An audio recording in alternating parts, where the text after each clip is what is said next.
Hey everyone, if you enjoy storytelling, make sure to subscribe to my channel at Gangaraja538. I post regular content on stories that you don't want to miss.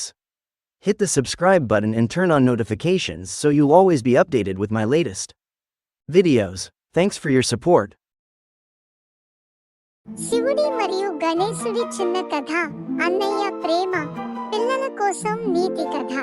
ఒకప్పుడు ఆశ పర్వతంపై శివుడు, పార్వతీదేవి మరియు వారి కుమారుడు గణేశుడు సంతోషంగా నివసించేవారు.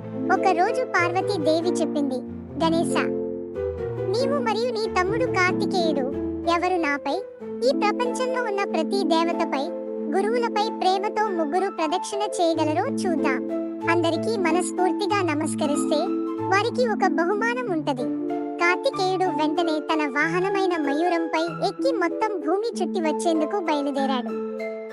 గణేశుడు మాత్రం ఓపికగా తండ్రి శివుడి చుట్టూ 3 ప్రదక్షిణలు చేశాడు.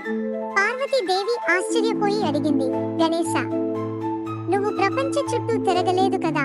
గణేశుడు నవ్వుతూ చెప్పాడు, అమ్మా, మీరు మరియు నాన్నగారు నాకు ఈ లోకం లాంటివారు.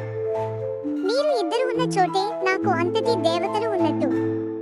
మీ చుట్టూ ప్రదక్షిణ చేయడమే నా పూజ. శివుడు ఆనందంతో గణేశుడిని తన మోకాలపై కూర్చోపెట్టుకుని చెప్పాడు, నా కుమారుడు నిజమైన జ్ఞానాన్ని కలిగి ఉన్నవాడవు. నీ ప్రేమ నాకు తత్వ జ్ఞానాన్నిచ్చింది.